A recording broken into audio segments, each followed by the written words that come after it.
This podcast is sponsored by nobody. Hey dudes, welcome to Splat from the Past, the only 80s themed horror sci-fi show where things can get totally radical.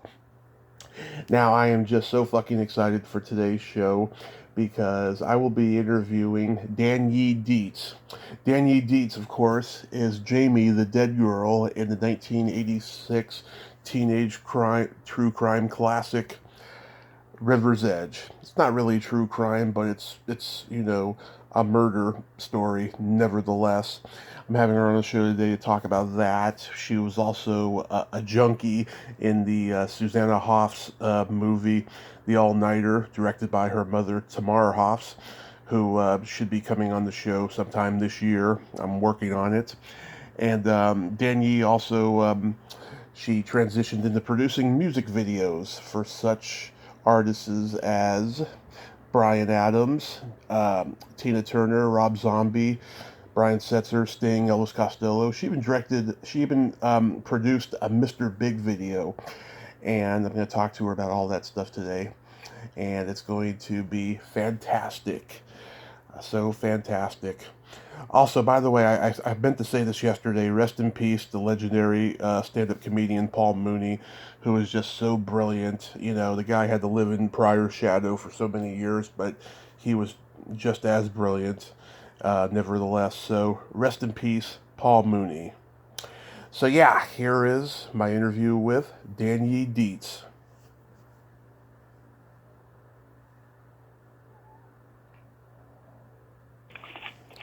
Hello. Hey, Danyi, welcome to the show. How are you today? Good. It's Danny. My parents are just retarded. Oh, okay. Sorry for calling you Danny in the intro. No, Danny. that's okay. It's Danny Deats. Danny. All day, all night. Okay. This is such a great honor. Thank you for taking the time today. Yeah, well, I'm in Hawaii, so Yeah, how is it over there? paradise, you know. Yeah. Have you seen a hurricane over there? I have been in some crazy weather during my time here, but not since I've been here this time. But I do stay on the North Shore, so it's the weathery side. Nice, nice. Someday I will go to Hawaii. Someday. I haven't been there yet. Yeah, it's hard to get to for a lot of people. Yeah. My uncle owned a house there for like 5 years. Never got to go Yeah, no, visit it's him though. very difficult to get to for a lot of people. From LA, it's a very short trip. Yeah.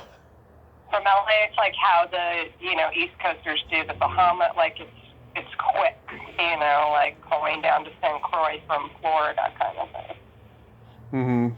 Awesome. But yeah, I love it here, and it's definitely a cool place. Yes, indeed. So, going back in time, I mean, you've been a Renaissance woman, you've been an actress, producer, you've written novels. What was your original career trajectory? Well, I mean, I was born into the circus film business, so they don't really you just pick a department. And so I worked in every department, but I think that producing fit me the most. I grew up in a film family where that's all we did. That's all my aunts and uncles do. So I don't know, most people have to get into the circus, but when you're born there, you're just there. Yeah. It's you didn't have a plan. You were like, oh, I'm going to be an actress first. Well, I always loved being creative. I started sewing first. Like, I worked with the wardrobe department, during Close Encounters of the Third Kind. I was a little ET in it, and I was probably about 8 years old, so I was their fit model. Mm-hmm. And I was 8 or 9, but because I'm half Asian, I'm really tiny, and so that really worked well for them because I was tiny, like a lot younger child, but I was older, and you could communicate with me, and I could, work longer hours.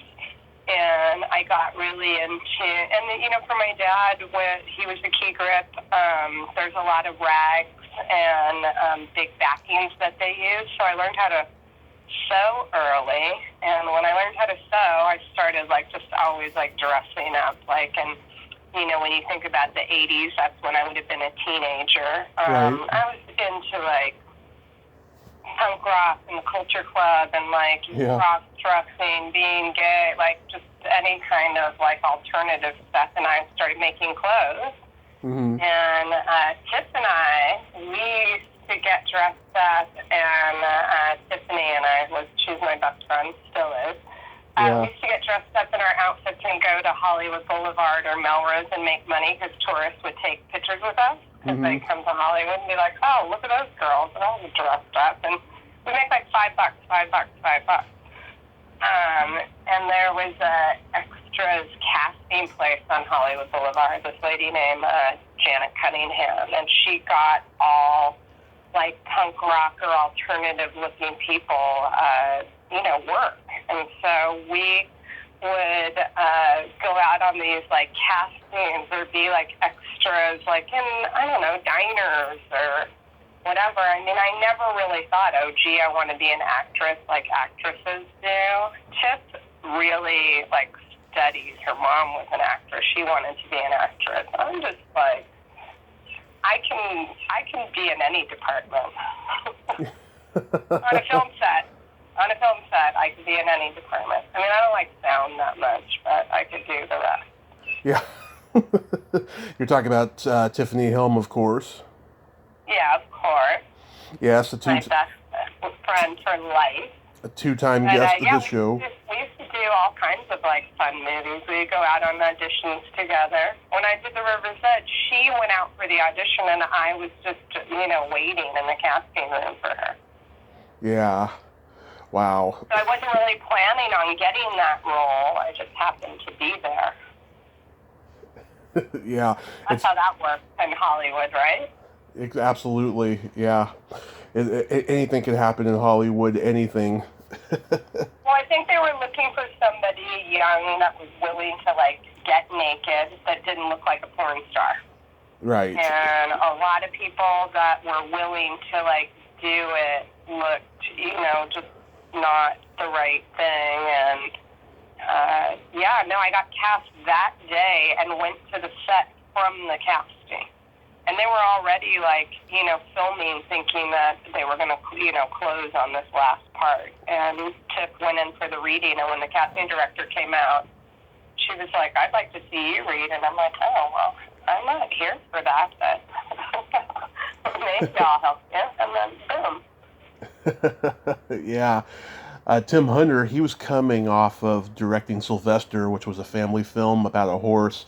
Ray Stark produced it at Columbia, and then here he is making this movie about a dead high school girl and the students. I mean, that's a pretty left field departure for him, to go from this family studio film to this independent, I wouldn't say true crime, but more like, mystery thriller. True crime, and I was like close to the girl's age and birthday, it's a really like crazy, real story that no one had really seen anything like that. But yeah, that was a real departure for him and everyone, and I think that that's why they took a long time to cast the part. I don't think that they realized how important the character, like the dead body was going to be, you know what I mean? They're like, wow, This is like actually a character in the film.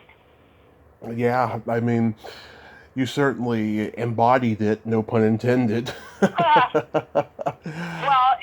and I was just supposed to be an extra and work one day.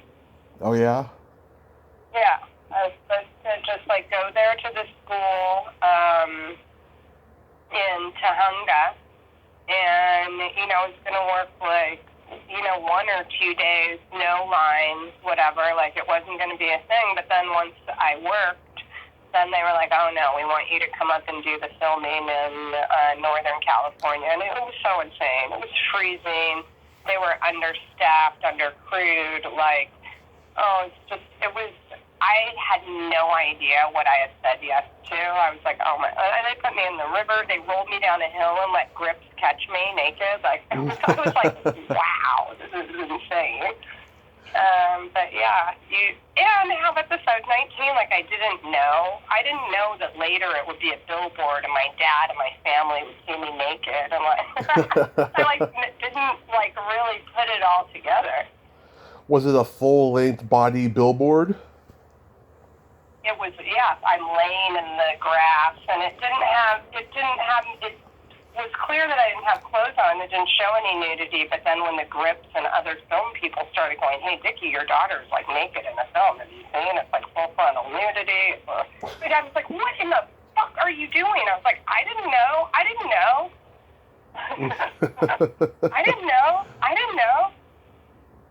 Yeah. I didn't know. I was like, I went there and this, and then they said this, and then I was like, I didn't know. Did you have to learn anything special to play dead? No, I guess I just already had the gift. It was, hard. They took a lot of the stuff isn't in the film. We shot in the City of Hope. I had to, like, lay in a real morgue. Like, how about this? Did you know that those aren't separate compartments? When they roll the tray in, I, like, looked over to the side, and I was like, oh, wow, like, you can see all the way down the road. I mean, there was no one in there, thank God, but I always thought, oh, that's so weird. It looks like, little squares, but playing dead is a very weird and interesting thing, especially if you're portraying, like, someone that actually died that way. Yeah. Like, kind of a weird thing. And when you're around, like, the hottest cast that all look cute and are getting, like, made up, and you're, like, getting, like, made into a ghoul, it's, like, very, I don't know, you kind of die. Of course, they had to apply makeup to make you look pale. I think they did a miraculous job because you look so pleasantly dead. Oh, yeah. Well, we started out with this just really crappy makeup artist that was, like, horrible and just, like, a fucking molester. Yeah.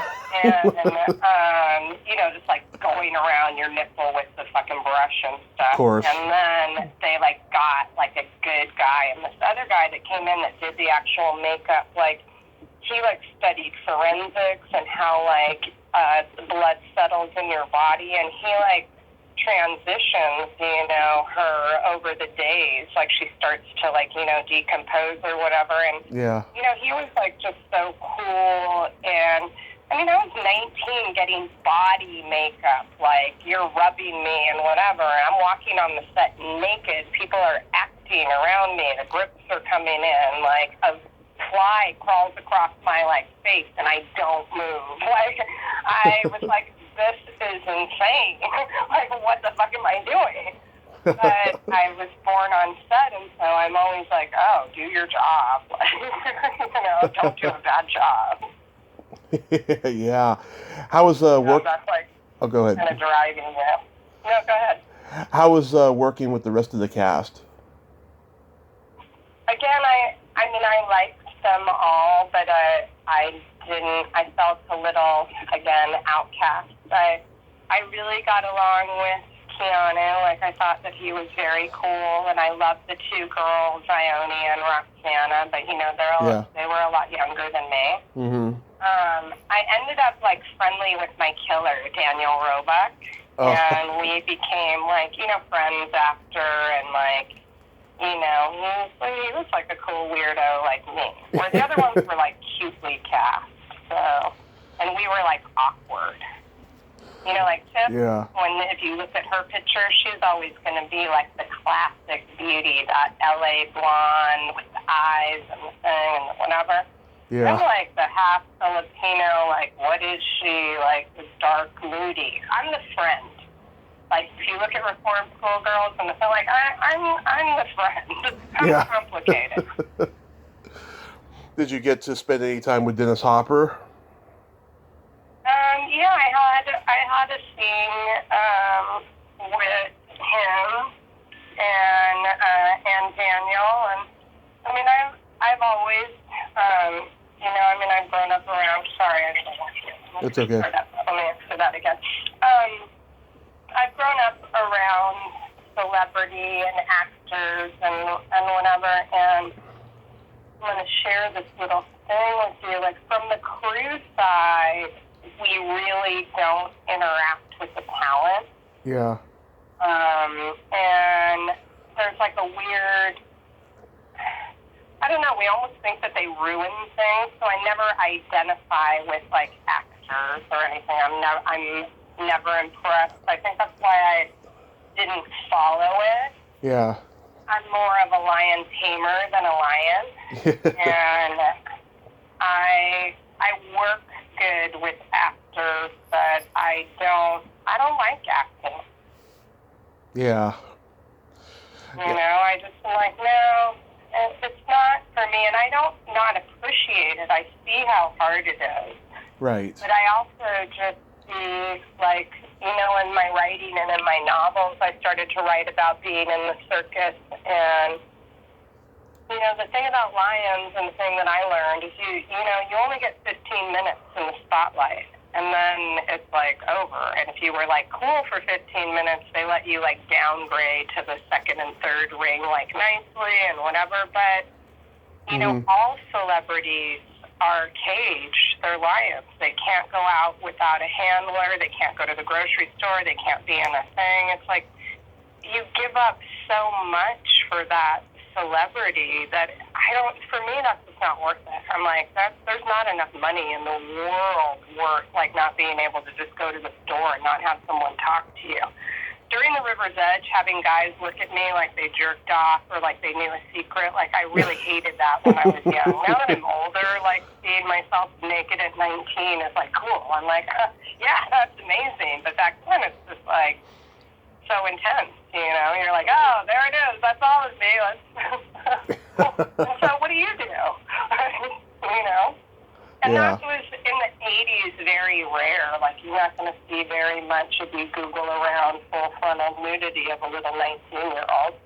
Yeah. I imagine, though, after all these years, you still get recognized for it occasionally.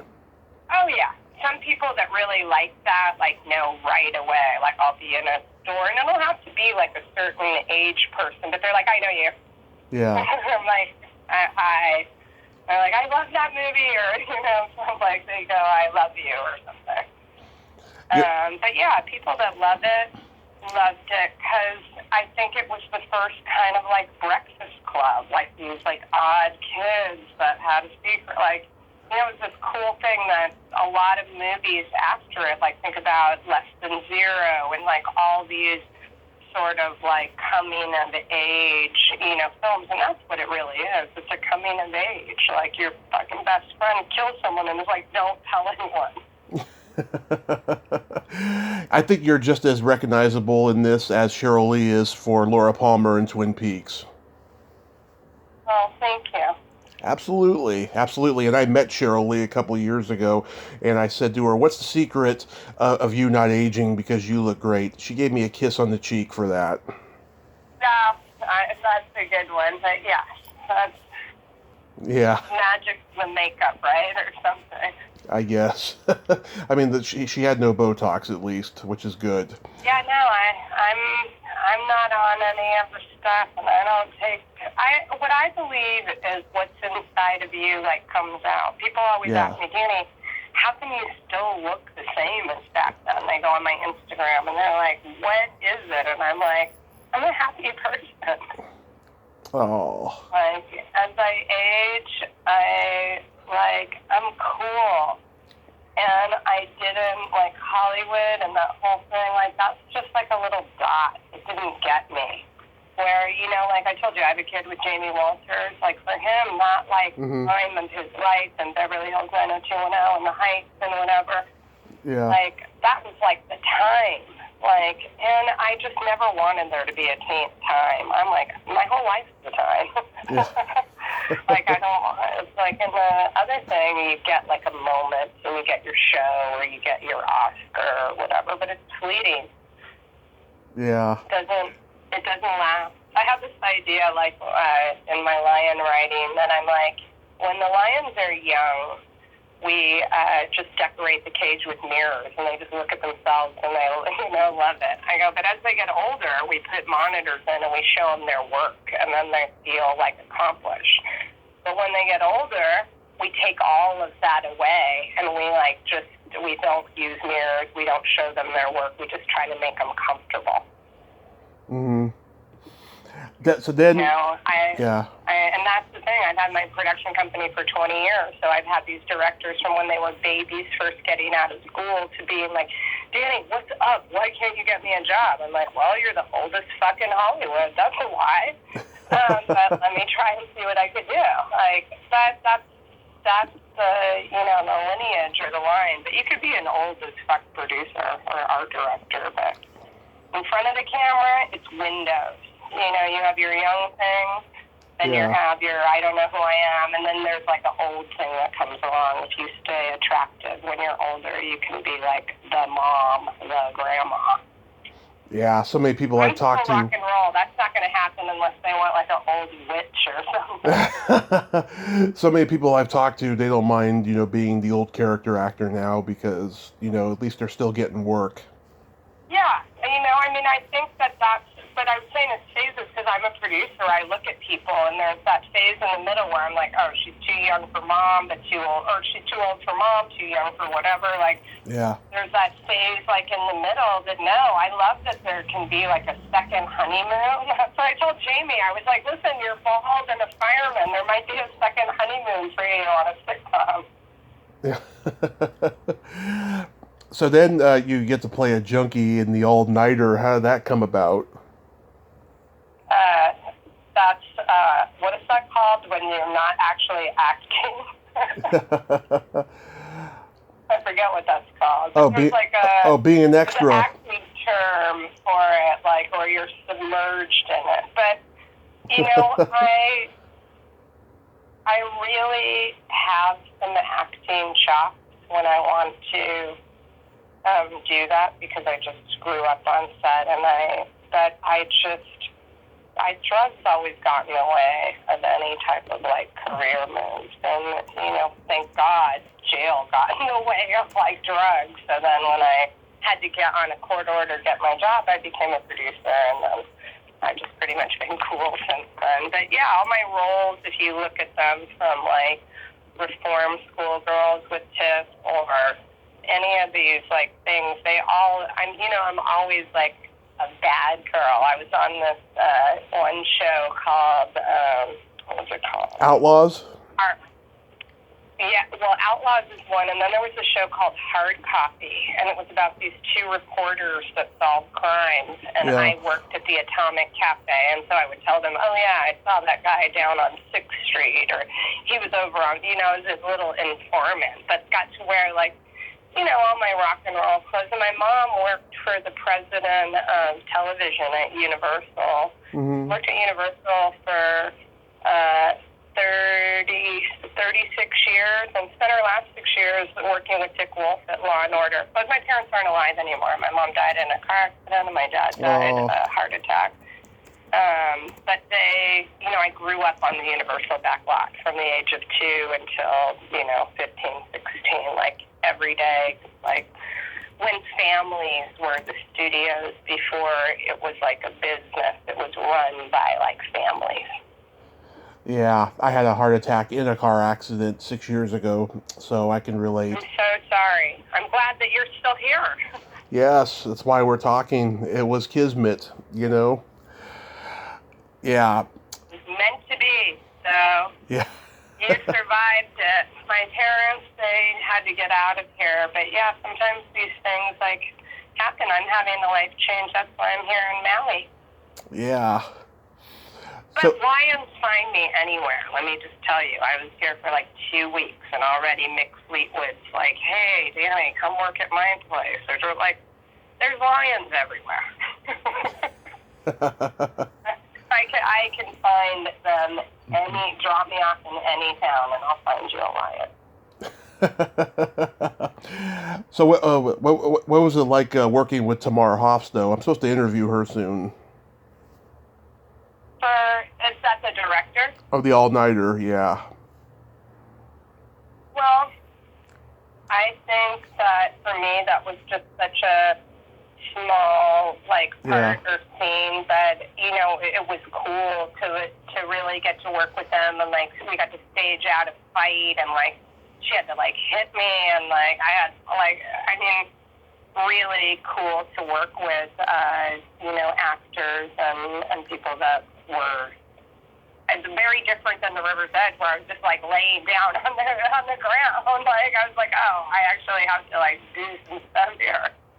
But, yeah, I appreciate what directors have to do in that vision, and I think that working in all of the different departments really helped me as a, you know, producer, like, to just work with people. You know, you really know a lot better how to work with actors when you stood up there under the lights. You can't see anything. You don't know if you're doing good. Like, then it makes you more, as a producer, more sensitive to that and more supportive. Right. Yeah, I think the few people who went to go see this movie, they thought it was going to be a Bengals movie. They promoted it, you know, Susanna Hoffs movie. She's in a bikini on the cover, you know, on the poster and stuff. And you know, they go to see it. She doesn't even sing in it, so I think that's why the movie didn't do well. But I think it's a very funny movie.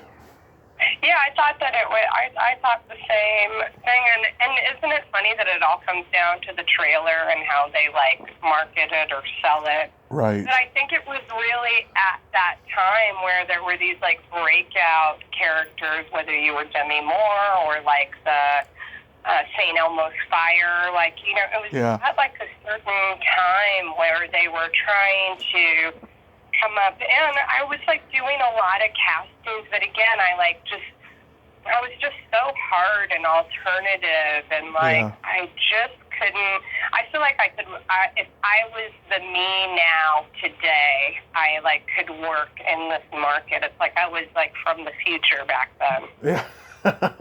That's a good way to put it. Know?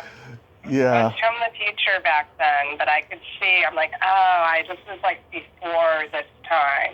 But thank God, oh my God, can you imagine if I had an Instagram account this whole time? I would be, like, in jail. Yeah.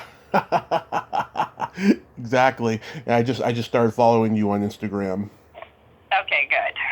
Yeah, I would be definitely in jail if I'm just like, oh God. So my stuff, there's no evidence, and I did my restitution and my hours and my time, and I have no record. I am on the list of the Starwood hotels that I am a risk client, but other than that... I know, same here. I've never been arrested. I should have been about 1 million times by now. Yeah. Like, at the Starwood, I've, like, had a lot of stars and things, and people stay there in trashed hotel rooms and stuff that they're like, when I check in, they're like, who will you be staying with, Miss Deats? I'm like, oh, it'll just be me, and I will not be up to anything. I will not be having any people over. But yeah, usually I get, you know, rooms for bands, and I produce through the 80s. There's nothing like getting a hotel room for a rock band, and then they move out of it. So you have worked with many great people in music videos. I'm going to list some of the musicians that I'm familiar with. Tell me anything you remember about working with them. Mr. Big. Oh my God, that was in Vegas. That's Nothing But Love. I loved that video. I loved that long lens. I like where you see him, and that's one of the first times that we used the little radio mic so he could hear the song and walk down the street, and we were on a long lens far away. And we did people getting married in wedding chapels as the concept. Mr. Big, Nothing But Love. Bryan Adams. Bryan Adams, I did 2 Bryan Adams. My favorite one is On a Day Like Today, because we had an elephant, and if you watch On a Day Like Today, it does like my director, Joseph Kahn, who I worked with for years, he's like very mathematical and cool. He's got like a genius brain, IQ. But there's a math a math problem in the video. So when you do it, whatever numbers you pick, it always comes out to the same ending, and that's kind of cool. And then I did another one with Brian. I can't remember the name of it, but we shot it in London. And, you know, he's a groovy, cool guy. He was doing photography then and, like, you know, shooting himself in between takes. It's just like, really, you had to do a photo shoot in the middle of our video shoot, but okay. Yeah. Tina Turner, oh my God, just the biggest icon in the world and coolest transformation. Like, Kevin Aucoin did her makeup, and I was so just floored at how she just turns it on and becomes like a star. Like, she's there at the craft service table eating, but boy, when she came out of that makeup trailer ready to work, me and Paul looked at each other like, wow. Like, just, it was amazing, and her voice and her walk, and just, you know, it was incredible. When the heartache is over is what that's called. I know I won't be missing you. Yeah. Was Timmy Capello still in her band? She wasn't with the band on it. It was just her. Okay. Because in videos, it's all playback. It's not to real music. Okay. And that's because when we record it, it has to be the same song every time, so it can't ever be live. And so we don't have any live instruments on any music video shoots. And the other thing is you have to sing or it looks like you're not singing. So even though you're doing playback, the artist still like sings. So it's kind of cool. You get to like be really intimate, you know, with them. And in that we had a whole choreographed, like, you know, dancers and stuff. And it was just cool to get to work with her with that. And she was so funny because the dancers had a whole thing, and she's like, I pretty much do these two moves, and she did like a kind of like a chicken and a walk thing, and then all the dancers started doing it. So she was like, let me follow you, and the dancers like did her wrist, and then she just shook her head. She's like, wait a minute, no, I can't do that. She's like, you follow me, I do these two moves, and then all the dancers started doing her two moves. Rob Zombie, I did a 7-city tour with him for Living Dead Girl. Again, Joseph Kahn.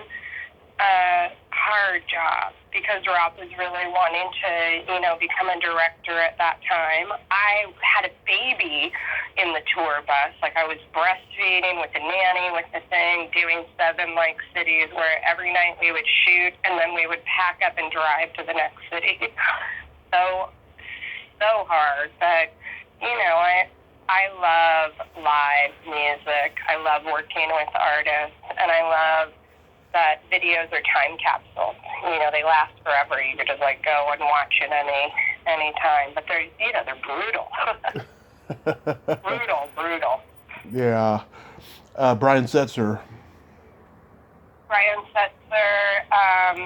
think that's If You Can't Rock Me. That's at the end of Stuart Little. And going back to we don't let people have live instruments, he insisted on having a live guitar, and every single take when we cut, he would start playing a song. And then bands have riders, and in it he asked for like an 80-year-old bottle of scotch. He came in a pink Cadillac. He asked that his dressing room be decorated in tiki vibe. He got completely hammered. He took all the tiki, like, props and stuff. Like, some of it was, like, rentals. And we had to finally, like, unplug him from the board because we couldn't do... And it was so hard because we were working with the CG thing and putting the mouse in, and he just kept wanting to, like, play, like, Stray Cat Strut on the praise. It was very funny and cool and hard. And if you look at the video that exists at the end of the Stuart Little movie, and I mean, we do like a Busby Berkeley, like ladies coming out of a cake. Like, it's a pretty cool video. But yes, Brian Setzer, he really likes himself and to sing, and he's an amazing artist. every single time we hit cut, he went into a song. I was like, oh my God, somebody get that guitar away from him.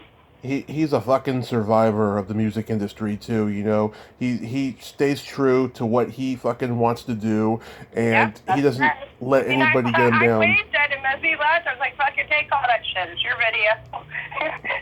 Got the tiki guy in the passenger seat, okay? I was like, good luck down Lankerton.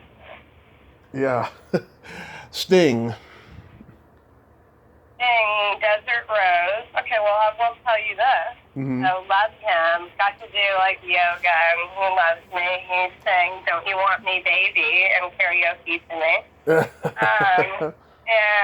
You know, in the shoot, and he was just so lovely. But while we were writing the treatment, we were trying to figure out a car. Like, you know, what's he going to do? My director wanted, like, a sports car and this, and he wanted, you know, this girl chauffeur, kind of like the Duran Duran, like we were going through all this stuff. Well, I had just bought a Range Rover at Hornburg Jaguar, and I was like, what about a Jaguar? Like, I know those guys at Hornburg. Long story short, I get them to give me 2 matching Jaguars for Sting to be in. Because we needed one on the process trailer and one on the ground. Not the shooting thing, but when you have limited time, it takes so much time to get a car on and off the process trailer that if you don't have 2 cars, like, you will be fucked. Yeah. So every car we looked at, we were looking for a double. So I come up with this idea. I'm like, we should fucking make a Jaguar commercial, because we had the Porsche Cayenne out there. Like, we have the most amazing footage, and there's, like, Sting in the back of this brand new Jag. Long story short, we make a commercial out of it. We sell it to Jaguar. We do all this stuff. Now, remember I told you how I got this thing at the Hornburg Jaguar or whatever? Guess what? They give Sting a Jaguar. Now, who should have fucking got a Jaguar out of all of that? I just am curious. Like, who should have gotten the fucking Jaguar? Well, that should have been me that got the Jaguar. Of course, they give Jaguar to Sting. And that's Desert Rose. Oh, my God. And I love Cheb Mommy and that. And the girl, Lily Hayden, with the violin. Like, right. Amazing track. Could listen to that anytime when it fucking rolls on. I'm for it. That's awesome. And then finally, Elvis Costello. Okay, Elvis Costello is just like one of my loves. I got to do him and Diana Krall. And Jesse Dillon was directing, so it's like I'm working with a Dillon on Elvis Costello, and Diana Krall is visiting the set. I was like, okay. What'd you do today? Yeah. I was like, this seems pretty good. But it was a very simple concept of, I think it was like picking up clocks in a shopping cart, and I shot it back east in one day. And like I said, I did Diana Krall in LA, but it was interesting that I kind of did them in the same zone, and then they ended up together. I was like, oh, you and you. Yeah. Wow, it sounds like you've had mostly good experiences producing videos then. I mean, I have the most horrendous things. I'm only telling you the good parts. Oh. But that's, you know, I mean, that's kind of why I said it's the time capsule at the end. It's horrible because you are, you know, it's 3 minutes. And they never have enough money and never have enough time and blah, blah, blah, blah, blah. And, like, the people that make them are crazy, and it's the most, like, abusive, craziest situation in the world. But I love them. Yeah. You know, I did Lizzo's Good as Hell. Like, I mean, I did Cisco's The Song. Like, I sign up for abuse. Obviously. Yeah. Going back to the River's Edge. Like, I say yes to stuff. I'm like, okay. And so, if you look at my resume is full of hard, difficult people because I'm not afraid. Yeah. And not to mention the fact that I noticed that you're a Scorpio, which means you're very moody. So there's that. Like, I'm like, yeah, I'm very passionate and very driven, and that's all I know how to do. My parents did not teach me anything else. My dad taught Splat. The greatest gift you could give your kid is a way to support themselves. And some people's dads are jewelers, dentists. My dad was in the film business, and my brothers and I, we work in it. My brother did Manx. He did Girl with the Dragon Tattoo, like Yeah. The Jumanji movies. Like, he's one of the biggest key grips out there. Like, the Deats family, like, it doesn't get any bigger in what we do, period. Yeah. So what made you start writing novels? Well, for me, writing's like cutting. It has to, like, come out because I lie all day. Yeah. And that's very difficult. And when you lie all day, if you don't write it down, you just kind of start to believe it. And in Hollywood, telling people what they want to hear is not considered lying. Like, oh, that location's not available, or we only have 2,500 in per camera. Like, you start out with little lies, and then the better you get at it, the more complicated they get. And, like, you know, now you're on with the union, and now you're doing this, and now you're doing other things, and taxes, and money laundering, and relationships, hookers, you're a drug dealer. Like, you do lots of stuff that a normal person wouldn't do. And you can't tell anyone about it. There's a lot of, like, abuse you go through. And now with the Me Too thing, they're acting like they're trying to do something about it. But, of course, they're never really going to do anything about it. Like, it just is what it is. Yeah. But it's hard. It takes its toll on you, you know. Like, I've been in the Playboy Mansion waving $100 bills, being like, take your top off. Like, you do stuff that you later are like, ew, that's, like, not cool. But in it, and you're trying to do it, and I'm like, is there anybody that's 70 that'll, like, show us their fucking bush? Like, you do crazy shit. So you're like, whoa, did I just, like, make that, like, guy's grandma, like, take her clothes off and wrap her in cellophane? And, like, yeah, sorry, I did that to your grandma. Yeah. Is there anything you're currently writing? I'm working on my lion tamer stuff. It's called They Shoot Lions, Don't They? They shoot lions, don't they? That's a cool title. I like that. Yeah. Play on, they shoot horses, don't they? You know? Yeah. Like They Shoot Lions, Don't They? So yeah, so I'm working on that, and I'm painting. I have an art show coming up in Maui in July. And I'm in the middle of doing that, and Wow. trying to I don't want, there's no old lion tamer. You end up like meal, so you have to, like, figure shit out the older you get. You have to write about it, or you have to get into a safer position. Wow, you are just a reservoir of creativity. I respect that so much. Oh, thank you. Too kind. Of course. So now we get to the fun part of the show. There's a secret silly game that I like to play with guests. It's It's a series of silly slumber party questions. No win or lose, just pure fun. And how it works is I ask you the question, you answer it, and then you ask me the exact same question, and I answer it. Okay. And you can comment on answers. Okay. Danny, are you ticklish? In certain places. Are you ticklish? Yes, very ticklish. I've been known to hit people in the groin. Oh, nice.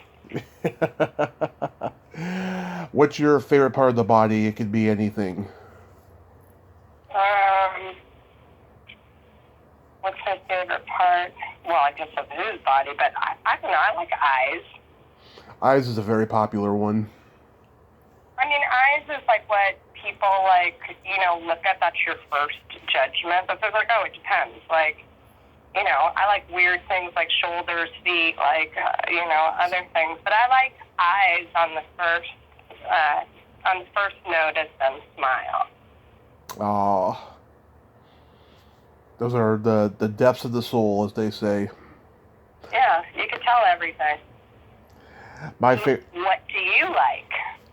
The belly button. Belly buttons, okay. Yes. Belly buttons are cool. Do you like piercings or no piercings? Or? It depends, if someone wears it really well, then I like it, yeah. But mostly I like it without, and I like innies or outies. It don't matter. I had a girlfriend when I was 6 who had an Audi. She started it for me. She was the one who got away in hindsight. Right. There's always that one. I'm still friends with my one that got away. Like, we've been friends since we were 15, and thank God he got away, like, several times. Yeah, Thank God he did. you never lose sight. No. What color are your toenails painted? Silver with sparkles. What color are your toenails painted? Right now they're not painted, but last time they were purple with sparkles. Right. I like to go very elaborate. I always wear silver sparkle on my toes. I'll change my hands, but my toes I usually like. I like that because glitter is easy to touch up. You don't have to be real exact. Mm-hmm. What would you say is your best personality trait? My quick wit. I agree. Thank you. What would you say is yours? My counterbalance. Or your best? My counterbalance of having empathy and also having no filter. Oh, that's nice. Yes. Those are two good things. Absolutely. If this is too personal, I understand. What's your favorite place to have a quickie in? Well, I've been married for 20 years, and I'm in the middle of getting a divorce, so I'm gonna wait and figure out a new place to have a quickie. I don't have one right now, but I'm gonna develop a new place. Nice. Yeah, back in the day, I used to love to do it in the back of a movie theater. It was mostly finger quickies, but I guess that counts. Everything counts. But you know what? So this one guy asked me, he's like, Haley, how many people have you ever had sex with? I go, well, I've had sex with a lot of women, and that's not actually intercourse, so does it count? Yeah. I was like, so what are we counting here? Are we counting, like, interactions, orgasms, penetration? Like, I mean, I love interactions, and I don't know, like I said, I've been with my husband for 20 years, and now it's all going to, change. I've had sex with guys, too. Does that count? Yeah, exactly. Does it count? Interactions. Mm-hmm. Interactions are okay, I think. That's why, I don't vote, and I'm not vaccinated. Just like I vote, and I'm vaccinated. And I was like, well, I think to each his own, Yeah. Everybody has to get to their... I did DMT once, and I went into the spaceship, and it's a longer story than this, but bottom line, they told me, is that this is my trip. It's my trip. This trip is for me, and everything that's happening is, for me. It has to do with my trip. I'm in control of it. So I'm where I need to be because it's my trip. Mm-hmm. And I kind of came out of it with, wow, everybody's where they need to be because it's their trip. This is our trip right now, hon. Yeah. I didn't vote in the 2016 election, and I wasn't going to this last one, but I did against my will, as my family was... I've never voted in my life, and my husband registered me and made me vote, and I'm pretty sure that's why I'm divorcing him, because I'm like, what is this, fucking Germany? Are you going to vaccinate me next, you fucking freak? I am not being told what to do. I have a lack of a cord. Yeah. I just didn't think any of the candidates in 2016 were qualified, and then this past one... I've never watched any type of political thing my whole life because I just grew up in the film business. I stayed in my house from March 7th, 2020 to March 7th, 2021. Yeah. I came here on March 15th. I watched more news than I've ever watched on my entire time on the planet. I have no idea what's going on other than everyone looks like a fucking old-ass bird. That's insane. And you know what? If we can't figure out if gays should marry, and women could get abortions, we're just so far off. It's there's nothing nothing harder than marriage. Anyone that wants to try it, I don't care what you are. Like, come on in. Get married. Like, what the fuck? Yeah. We just wasted time. I know. Now it's at the point now where if you don't fit the people's ideology, the Hollywood excludes you, which is so fucking stupid. Oh, my son is like just out of art center with like, his things.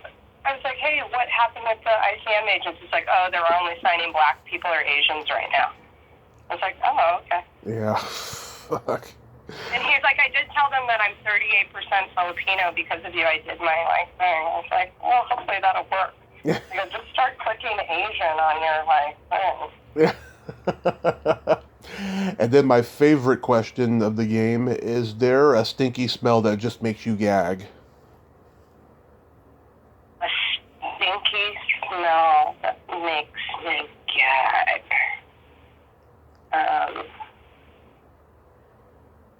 Bong water. Bottle of water? Bong water? I'm trying to fathom this. It doesn't have a smell. Bong water that's been left in a bong smells so rank. Because it's all the char. When you use a bong, the weed. Oh, bong water. Okay. There. Bong water is this is deadly.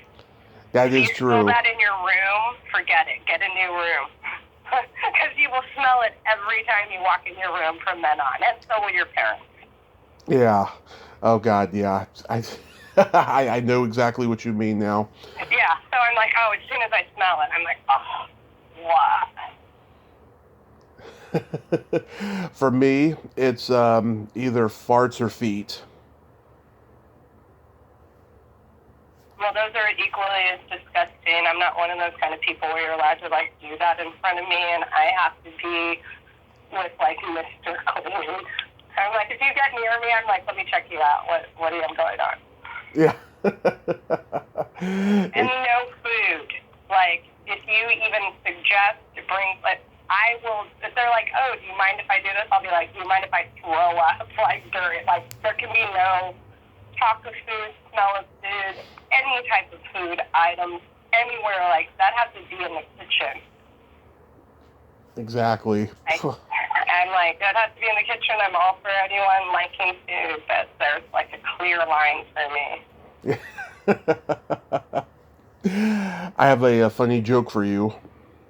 Okay, I'm ready. Why is drinking cheap beer like going down on your sister? I don't know. Why? The taste is the same, but it's still not right. Or good. I've been telling that to a lot of people. They like that one. It's one of my newer ones. Okay, well, you want to hear one that I think is funny, but guys don't? Go ahead. Why is the bride smiling at her wedding? Why? No more blowjobs. That was good. That was good. Why don't they like that? I don't know. They're pretty good ones. I mean, don't get me wrong. I would love a blowjob being married, but come on, you got to have a sense of humor about it. Yeah. That's a funny one. There's some good ones out there.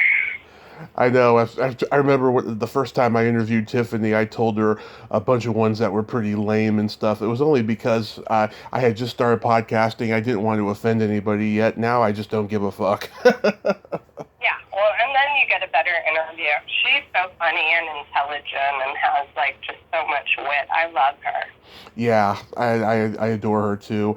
It's funny, I was listening to those two interviews with her recently, and I thought to myself, God, she put up a lot with me because I was fucking terrible, and I was just so fucking nervous and playing it safe, though, and she's very special. She's a saint, Tiff. I love her. Yeah, no, me too. She's my special love soul sister. She's my ride or die. Yeah, and Cheryl, oh God, I love her too. Yeah, she's pretty cool.